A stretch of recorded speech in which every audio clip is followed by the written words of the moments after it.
So the Springboks have just got themselves the 76-0 win over the Romanians. As you can see below, all of the try scorers across the bottom of the screen. We actually saw a Springbok bonus point in the first 11 minutes of this contest. Reinach managed to get himself the hat-trick alongside Makazole Mapimpi, also the double for Grant Williams. But in this review, we will be looking through at what happened in this contest for the Springboks, what they could have improved on, and what is next for the Springbok side as they make their way through the Rugby World Cup. But this game, it certainly started fast for the Boks, scoring within the first few minutes. Then Reinach followed up with another try only a couple minutes after. And like I mentioned, that bonus point was already secured when we were early on in the fixture. We saw 806 metres carried for the Springboks. Now, this is on the Rugby World Cup website, but I believe a stat that they had on the screen was actually over 1,000 metres carried for the Springboks in this game, beating 34 defenders. Somewhere that they were very dangerous was the line-out turnovers. They were able to stop Romania from finding any sort of momentum there. Romania only winning 8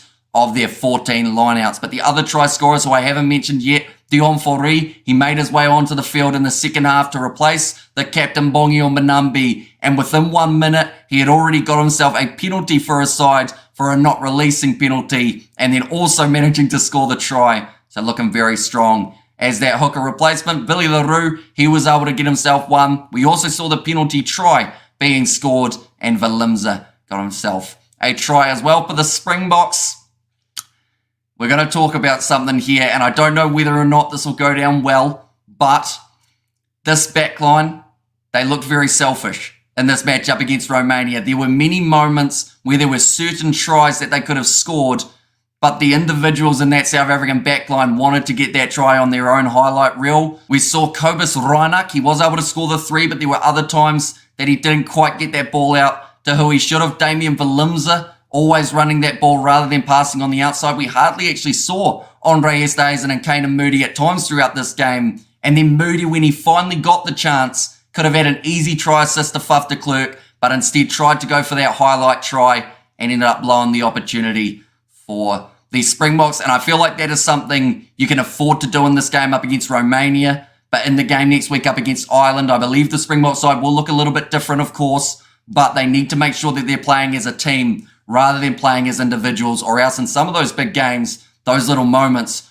could be the ones that cost them. It was absolutely pouring down with rain, so perhaps that could be used as a reason for not using their backline that much. But it reminded me of when I was playing in the under-8s and our 9 and 10 never passed the ball out to me, who was out on the wing, touched the ball like twice in a season. It wasn't ideal. I was getting PTSD from watching that Springboks performance and the lack of ball that was getting fed out to some of those backs. But overall, still a very strong performance from the Springboks. I mentioned going into this game, yes, it was probably not going to be close, but there were still going to be things that they could learn from this game moving forward throughout this Rugby World Cup competition. And I think they've got just that.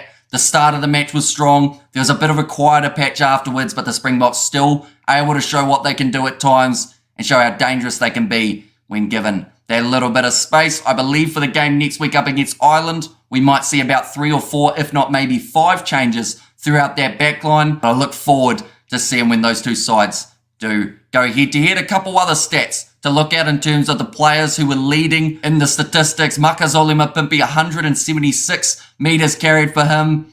I mentioned about it in the game. He was certainly not going to be passing that ball too often when he had the opportunity, because he is fighting for his spot in that starting lineup. He's got Kurtley Arendse, he's got Cheslin Colby, both playing out on that left wing. So any chance Mapimpi got, he was going to be taking it. And I think that may have actually been the reason for the lack of passing at times from the Springbok side, was because there's so many players who feel the pressure of trying to get into that starting side up against the big teams for the sake of keeping their spot and getting that opportunity to play in those playoff games, which are, of course, just around the corner. But do let me know overall, am I being too harsh on the Springboks saying that there were times that players should have passed? Or is it just a little thing that the Springboks could look at for their future matches? Jean Klein, I felt like he had a bit of a mixed bag, but he did have the most offloads out of any player. So he did channel his inner RG Snyman for this match.